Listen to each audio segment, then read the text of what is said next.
पिछले एपिसोड में Xiao tau ने यूहाओ को देख लिया था और अब इसीलिए वो उसे पकड़ने के लिए उसके पीछे आने लगी थी। जिसके बाद हम देखते हैं कि गुई को इसके बारे में काफी चिंता होने लगती है और फिर वो कहने लगती है कि यह तो असल में अल्टीमेट फायर वाली इविल स्कूल मास्टर है और अब इसीलिए वो कहने लगती है कि यूहाओ इसके सामने क्या करेगा। लेकिन वही हम देखते हैं कि सेंसी को यूहाओ पर पूरा यकीन होता है, इसीलिए वो इसे कहता है कि अभी हमें इसके बारे में कुछ भी करने की जरूरत नहीं है, क्योंकि अगर हमने यहाँ पर कुछ भी करने का कोशिश किया तो फिर इसके वजह से यहाँ पर और भी ज्यादा एनिमी आ जाएंगे। लेकिन वही उधर हम देखते हैं कि सियाओ टाओ को इसके बारे में कोई चिंता नहीं होती और अब इसीलिए वो इसके पीछे आकर खड़ी हो जाती है। जिसके बाद वही हम देखते हैं कि यूहाओ भी इसके ऊपर अटैक नहीं करना चाहता था, इसीलिए वो इसे याद दिलाने की कोशिश करता है कि मैं यूहाओ हूँ। लेकिन इसके बाद भी हम देखते हैं कि सियाओ टाओ को इस बात से कोई मतलब नहीं होता, इसीलिए उसने अपने फायर पावर को एक्टिवेट कर लिया था और फिर हम देखते हैं कि वो उसका यूज करके उसके ऊपर अटैक करने के लिए भी चली जाती है। जिसके बाद हम देखते हैं कि यूहाओ भी इतना आसानी से इसके हाथों में आने वाला नहीं होता, इसीलिए वो इसके सारे अटैक से अपने आप को बचाने लगता है और फिर इसी के साथ हम देखते हैं कि उसने अपने आइस पावर का भी यूज करके अटैक करना शुरू कर दिया था। जिसके बाद सियाओ टाओ भी अपने पावर का यूज करके इसे बहुत ही आसानी से रोक लेती है और इसीलिए वो इसका कुछ भी नहीं कर पाता।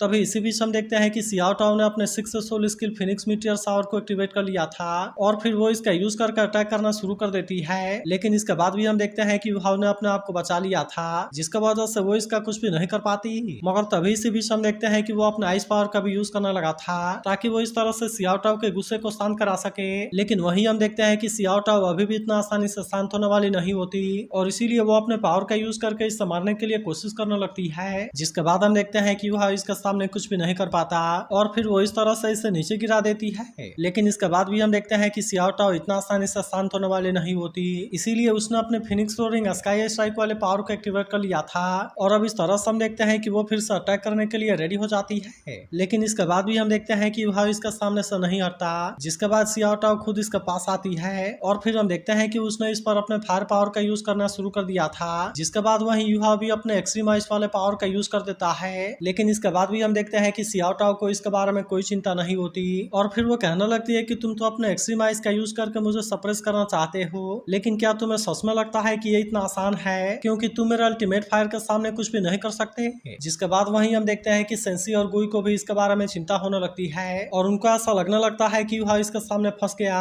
मगर तभी यूहाओ स्माइल करते हुए सियाओ टाओ से कहता है कि नहीं, तुम गलत हो। जिसके बाद हम देखते हैं कि सियाओ टाओ इस बात से काफी परेशान हो जाती है और फिर उसे कहती है कि तुम इस तरह से हंस क्यों रहे हो। जिसके बाद यूहाओ से कहता है कि मैं असल में तुम्हारे अल्टीमेट फायर को सप्रेस नहीं कर रहा, बल्कि मैं तो वेट कर रहा था कि तुम कोई गलती करो। जिसके बाद हम देखते हैं कि उसने सियाओ टाओ का हाथ पकड़ लिया था और वहीं अब सियाओ टाओ इसके सामने कुछ भी नहीं कर पाती। लेकिन इसके बाद हम देखते हैं कि यूहाओ इसमें कोई देरी नहीं करता और वो तुरंत अपने सोल प्यूरिफाइंग वाले पावर का यूज करना शुरू कर देता है ताकि वो इस तरह से सियाओ टाओ को होश में ला सके। जिसके बाद वहीं हम देखते हैं कि सियाओ टाओ इसमें से निकलने के लिए कोशिश करती है, लेकिन फिर भी आखिरकार वो इसके सामने कुछ भी नहीं कर पाती। मगर तभी हम देखते हैं कि यूहाओ ने इस पर अपने प्यूरिफाइंग वाले पावर का यूज कर दिया था, जिसके वजह से सियाओ टाओ अब इसके सामने कुछ भी नहीं कर पाती और फिर हम देखते हैं कि इसके अंदर से सारी एविल पावर गायब हो जाती है। जिसके बाद यूहाओ इसे संभालने के लिए इसके पास आता है और वो फिर से इसे बताने लगता है कि मैं यूहाओ हूँ और हमने तो एक साथ मिलकर श्रेक एकेडमी के लिए चैंपियनशिप को जीता था। जिसके बाद हम देखते हैं कि आखिरकार सियाओ टाओ भी होश में आ जाती है और फिर उससे कहती है कि तुम तो यूहाओ हो। मगर तभी हम देखते हैं कि उसे अपने बारे में ही पता नहीं होता और इसीलिए वो इससे पूछती है कि मैं कौन हूँ। जिसके बाद यूहाओ इसे बताता है कि आप सियाओ टाओ हो और हम असल में श्रेक एकेडमी के हिस्सा हैं, लेकिन जब आपने कंपटीशन में अपने कंट्रोल को खो दिया था तो फिर उसके बाद हम आपको ट्रीटमेंट के लिए एकेडमी में वापस ले गए, लेकिन फिर कुछ टाइम के बाद वहाँ पर होली स्पिरिट कल्ट वालों ने अटैक कर दिया और फिर वे इस तरह से आपको पकड़कर अपने साथ में ले गए। इसके बाद वो इसे बताता है कि उन्होंने विचक्राफ्ट का यूज करके आपको किसी और में बदल दिया। जिसके बाद हम देखते हैं कि आखिरकार सियाओ टाओ को सब कुछ याद आ जाता है। जिसके बाद वो कहने लगती है कि मैंने तो बहुत सारे बुरे काम किए हैं और मैंने तो असल में बहुत सारे लोगों को मारा है। अब इसीलिए हम देखते हैं कि वो इसके बारे में सोचकर काफी परेशान हो जाती है। जिसके बाद यूहाओ इसे शांत कराते हुए कहता है कि अभी आपको इसके बारे में चिंता करने की कोई जरूरत नहीं है, क्योंकि इस समय वाटर प्रिजन में अलग अलग सेक्टर के बहुत सारे लोगों को कैद करके रखा गया है, जिसके वजह से हमें इसमें आपकी हेल्प चाहिए ताकि हम किसी तरह से उनको बचा सके। लेकिन तभी सियाओ टाओ को पता चलता है कि यहाँ पर कोई आ रहा है और अब इसीलिए वो इससे कहती है कि तुम जल्दी से यहाँ से चले जाओ। जिसके बाद हम देखते हैं कि यूहाओ भी इसकी बात मानकर यहाँ से चला जाता है, जबकि वही सियाओ टाओ कहती है कि यूहाओ अब तो तुम काफी बड़े हो गए हो। लेकिन तभी इसी वक्त हम देखते हैं कि यहाँ पर और भी बहुत सारे एविल सोल मास्टर आ जाते हैं, जो इसे कहने लगता है ऐसा लगता है कि यहाँ पर क्योटिक सोल फ्लक्चुएशन हुआ है और इसीलिए हम इसके बारे में चेक करने के लिए यहाँ पर आ गए। तभी इस पर सियाओ टाओ इनसे कहती है कि मैंने इसके बारे में सब कुछ चेक कर लिया,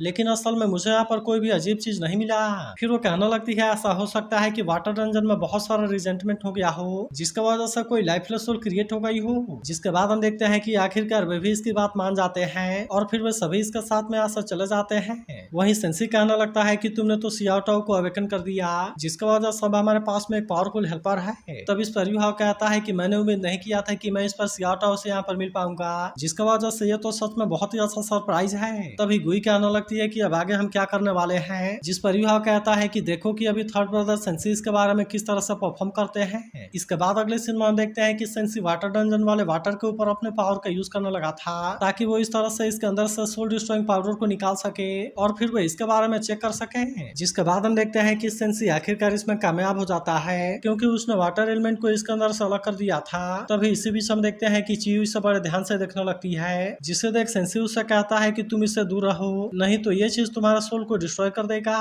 तभी युहाओ कहने लगता है कि होली स्पिरिट टेक्निक में एक लूप होल है, क्योंकि डंजन का वाटर तो मोड से कनेक्टेड है, जिसका मतलब है कि अगर हमने मोड से भी वाटर का सैंपल लिया तो भी हम उसका यूज करके सोल डिस्ट्रॉइंग पाउडर को एनालाइज कर सकते हैं। लेकिन तभी हम देखते हैं कि युहाओ सेंसी से इसे देने के लिए कहता है ताकि वो इसके बारे में एनालाइज कर सके। जिसके बाद हम देखते हैं कि सेंसी भी इसकी बात मानने के लिए रेडी हो गया था और अब इसीलिए वो इसे युहाओ के हाथ में दे देता है। जिसके बाद युहाओ कहने लगता है कि इस पॉइजन का टॉक्सिसिटी बहुत ही कॉम्प्लेक्स है, लेकिन किस्मत से हमारे एंसेस्टर टैंक्सन ने जो पॉइजन स्क्रिप्ट से छोड़ा था उसमें इसके बारे में मेंशन है, और इसीलिए हमें सोल डिस्ट्रॉइंग पाउडर के पॉइजन को क्योर करने के लिए 24 तरह के हर्ब की जरूरत है। जिसके बाद हम देखते हैं कि इसके बारे में सुनकर सभी इस बात से काफी परेशान हो जाते हैं और किसी को भी कुछ समझ में नहीं आता कि वे उसकी व्यवस्था कैसे करें। तभी गुई कहने लगती है कि हमें सिटी के फार्मेसी में जाना चाहिए, क्योंकि हो सकता है कि वहाँ पर इसके बारे में कुछ मिल जाए। लेकिन तभी हम देखते हैं कि युहाओ ने पहले से इसके बारे में प्लानिंग कर लिया था। जिसके बाद वो इनसे कहने लगता है कि मैंने मेंटल प्रूफ से इसके बारे में स्कैन किया,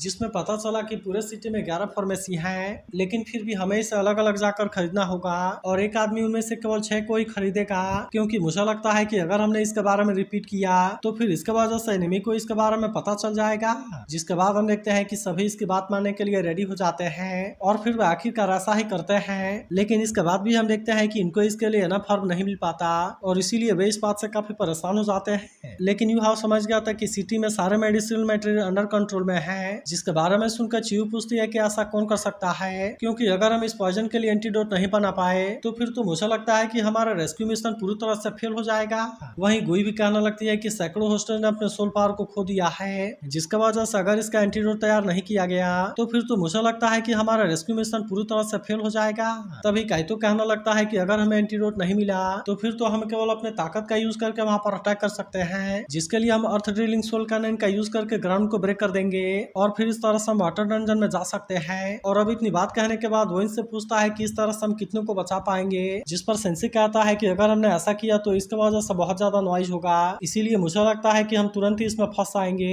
और अगर ऐसा हुआ तो इसके वजह से बहुत सारे होस्टेज भी इसमें मारे जाएंगे। लेकिन तभी इसी वक्त हम देखते हैं कि सियाओटाओ भी यहाँ पर आ गई थी और इनसे कहती है ऐसा लगता है कि तुम किसी परेशानी में फंस गए हो। जिसके बाद हम देखते हैं कि उसे यहाँ पर देख सभी काफी खुश हो गए थे। तभी वो इनसे कहने लगती है कि यहाँ के सारे medicinal material Holi spirit sir के द्वारा कंट्रोल किए जाते हैं, लेकिन फिर भी मैंने किसी तरह से उसमें से कुछ को चुरा लिया, जिसके वजह से मुझे लगता है कि ये तुम्हारे लिए एनफ होगा। जिसके बाद हम देखते हैं कि सभी इस बात से काफी खुश हो जाते हैं और फिर वो सियाओटाओ से कहते हैं कि तुमने इसमें हमारी काफी हेल्प की। तभी वो इनसे कहने लगती है कि कुछ दिनों पहले सनमून एम्पायर का फ्रंट बहुत ज्यादा टाइट था, लेकिन अब तो फोर्स को काफी हटा दिया गया है, जिसके वजह से सन सिटी में होली स्पिरिट कल के पास में केवल 2 टाइटल डब्ल्यू है। जिसके बारे में सुनकर सेंसी कहता है कि युहाओ का प्लान तो सच में काम कर गया। लेकिन तभी सियाओटाओ इनसे कहती है कि मेरे पास में कुछ बैड न्यूज भी है, जिसमें कि असल में इविल और सोल मेंटर ग्रुप ही शामिल है, जिनके लीडर वांग यिहेंग के पास में बहुत ज्यादा ताकत है। इसके अलावा बात तो लेवल 9 वाला सोल मेंटर भी है, जिसके वजह से उसने खुद ही beast king soul instructor group को कमांड दिया है ताकि वो इसके दूसरे लेवल पर जा सके।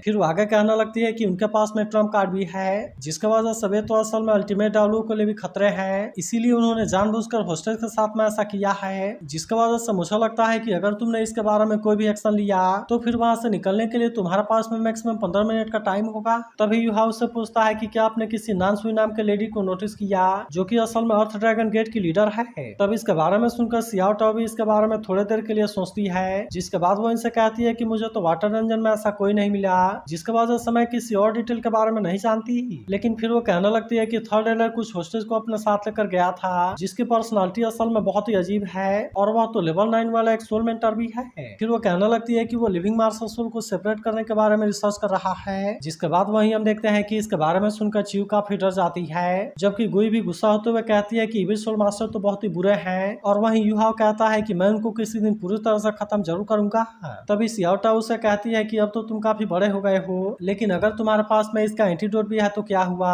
क्योंकि वहाँ पर वाटर डंजन की गार्डिंग के लिए बहुत सारे इविल सोल मास्टर हैं, जिसके वजह से मुझे लगता है कि वहाँ से इतने सारे लोगों को निकाल पाना इम्पॉसिबल है। लेकिन इसके बाद भी हम देखते हैं कि वह इतना आसानी से हार मानने वाला नहीं होता। और फिर वो कहता है कि अगर ऐसा है तो मैं होस्टेज को ही अपने ट्रूप में चेंज कर दूंगा। इसके बाद अगले सीन में हम देखते हैं कि जुइचन कल्टीवेशन कर रहा था, जबकि वहीं दूसरी तरफ यूहा एंटीडोट बनाने में लगा होता है। और फिर आखिरकार हम देखते हैं कि वो इसमें कामयाब हो जाता है। लेकिन तभी इसी बीच हम देखते हैं कि जुइचन भी ब्रेक थ्रू करने में कामयाब हो गया था, जिसे देख चियू इस बात से हैरान हो जाती है और फिर उससे कहती है कि ब्रदर क्या तुमने ब्रेक थ्रू कर लिया। जिसके बाद हम देखते हैं कि जुइचन सीधे यूहा के पास आकर उसे थैंक यू कहता है, क्योंकि अब उसकी स्वॉर्ड पावर एक अनप्रेसिडेंट लेवल में पहुंच गई थी। जिसके बाद हम देखते हैं कि यूहा भी इसके बारे में जानकर काफी खुश हो गया था और फिर उससे कहता है कि अब इसके वजह से हमारे टैंक सेट की ताकत एक और लेवल में पहुंच गई है। लेकिन इसके बाद अगले सीन में हम सियाओटाओ को देखते हैं, जो कि इस समय वाटर डंजन में आई हुई थी और वो इनसे पूछती है कि थर्ड और फोर्थ एल्डर कहाँ है। जिसके बाद हम देखते हैं कि बाकी सभी भी उसे वहां पर ले जाने के लिए रेडी हो जाते हैं और अब इसीलिए वे सभी एक साथ में वहां से जाने लगे थे। लेकिन तभी इसी बीच हम देखते हैं कि यूहा भी यहाँ पर आ गया था, जो अपने मेंटल पावर का यूज करते हुए इनसे कहता है कि अगर तुम मेरे आवाज को सुन रहे हो तो फिर मैं चाहता हूँ कि तुम सभी इसी तरह से अपने जगह पर शांत रहना और यहाँ पर कोई भी हरकत ना करना। इसके बाद वो इनसे बताता है कि मैं असल में श्रेक एकेडमी से हूँ और मैं यहाँ पर तुम्हें रेस्क्यू करने के लिए आया हुआ हूँ। जिसके बाद हम देखते हैं कि इसके बारे में जानकर वे सभी काफी खुश हो जाते हैं और इसकी बात मानने के लिए भी पूरी तरह से रेडी हो गए थे। जिसके बाद यूहा इनसे कहता है कि अब मैं तुमसे जो कहने वाला हूँ उसे याद रखना, क्योंकि मैंने पहले से ही मोट में सोल डिस्ट्रॉइंग पाउडर का एंटीडोट मिला दिया है, जिसका मतलब है कि एंटीडोट पूरे वाटर डंजन में पूरी तरह से फैल जाएगा, जिसकी वजह से 3 घंटे के बाद तुम्हारी सोल पावर पूरी तरह से रिकवर हो जाएगी। इसीलिए मैं चाहता हूँ कि तुम सभी अपने सोल पावर को सप्रेस कर लेना, ताकि होली स्पिरिट चर्च को इसके बारे में कुछ भी पता ना चले। और अब इसीलिए मैं तुम्हें बताना चाहता हूँ कि 3 घंटे के बाद हमारा रेस्क्यू मिशन शुरू होगा। लेकिन तभी अगले सीन में हम एक और इविल सोल मास्टर को देखते हैं, जो कि असल में उसी जगह पर आई हुई थी और फिर हम देखते हैं कि वो काफी अजीब तरीके से मुस्कुराने लगती है। लेकिन तभी वहीं हम देखते हैं कि वांग चियू को डेंजर के बारे में फील हो गया था, इसीलिए वो इस बात से काफी परेशान हो जाती है और फिर कहती है कि मैं उसे भूल क्यों नहीं पा रही। जिसके बाद एक सीनियर उसे कहने लगता है कि तुम बाकियों से अलग हो, क्योंकि स्टार्क फॉरेस्ट तुम्हारा घर है।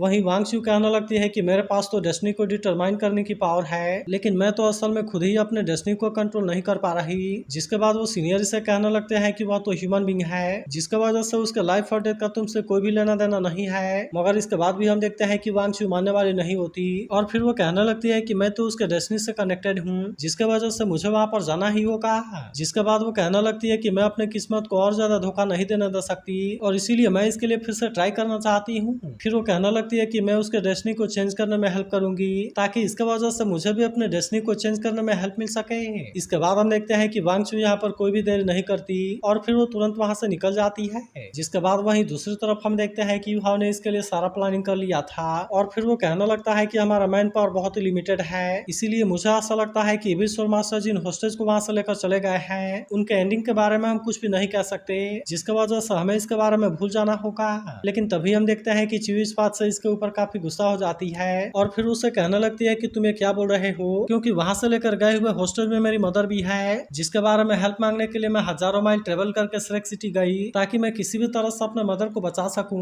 लेकिन क्या आप तुम बोल रहे हो कि मैं अपने मदर के बारे में भूल जाऊं? मगर तभी हम देखते हैं कि यूहाओ इसे शांत होने के लिए कहता है और फिर वो इसे समझाता है कि हम ऐसा बिल्कुल भी नहीं चाहते कि तुम्हारे मदर को कुछ भी हो जाए, लेकिन असल में बात ऐसी है कि हमारे पास में इतनी ताकत नहीं है कि हम होली स्पिरिट चर्च के साथ में कम्पीट कर सकें, जिसके वजह से हम केवल इतना ही कर सकते हैं। और अगर हम यहाँ से ज्यादातर होस्टेज को बचाने में कामयाब हो गए तो फिर मुझे लगता है कि तुम्हें अपने मदर के बारे में परेशान होने की कोई जरूरत नहीं है, क्योंकि मैं तुमसे प्रॉमिस करता हूँ कि मैं तुम्हारा पूरा साथ दूंगा और फिर उसके बाद मैं खुद तुम्हारे मदर को खोजने के लिए चलूंगा। तभी हम देखते हैं कि सेंसी इस बात से काफी परेशान होने लगता है, लेकिन इसके बाद भी हम देखते हैं कि यूहाओ ने इसे शांत करा दिया था और फिर वो चियू से कहता है लेकिन अभी हमें ज्यादातर होस्टेज को बचाने के ऊपर ध्यान देना होगा। जिसके बाद हम देखते हैं कि वो इनको अपने प्लानिंग के बारे में भी बताने लगता है और फिर वो काइतो से कहता है कि आप तो लॉन्ग रेंज वाले सोल गाइड कैनन के अटैक में माहिर हैं, इसीलिए मैं चाहता हूँ कि 10 मिनट के बाद आप प्री रेंज का यूज करना, जिसमें कि आपको सभी सोल गाइड कैनन का यूज करके अर्बन वाली एरिया में फायर करना होगा, ताकि इस तरह से हम जितना ज्यादा हो सके उतने ज्यादा केओस को क्रिएट कर सकें। क्योंकि फिर 3 धमाके के बाद हमें अपने अपने लोकेशन के लिए निकलना होगा।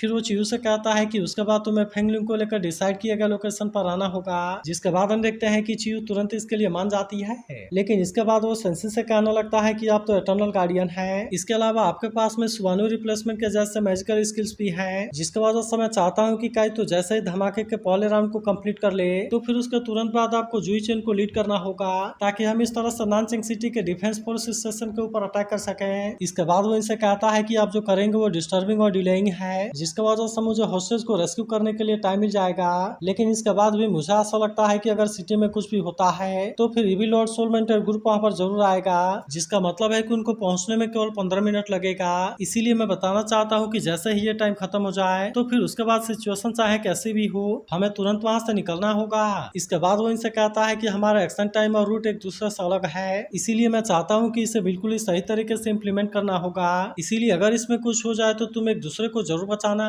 जिसके बाद हम देखते हैं कि वे भी इसकी बात मानने के लिए रेडी हो जाते हैं। फिर वो कहने लगता है ऐसा हो सकता है कि कोई इसमें मारा भी जाए, जिसके वजह से अगर ये सारी चीजें प्लान के हिसाब से नहीं जाती तो फिर मुझे ऐसा लगता है कि होस्टेज भी इसमें मारे जा सकते हैं, और अगर किसी भी गलती से ऐसा हुआ तो ये प्लान पूरी तरह से फेल हो जाएगा। इसके बाद हम देखते हैं कि वे इसके बारे में कोई देरी नहीं करते, इसीलिए इन्होंने अलग अलग जगह पर अटैक करना शुरू कर दिया था, और अब इस तरह से हम देखते हैं कि वे अपने रेस्क्यू मिशन को शुरू कर देते हैं। तो अगर एक्सप्लेनेशन अच्छी लगी हो तो इस वीडियो को लाइक और इस पर एक कमेंट जरूर कर देना, और अगर आप इसके अगले एपिसोड के लिए एक्साइटेड हो तो इसके बारे में जरूर बताना।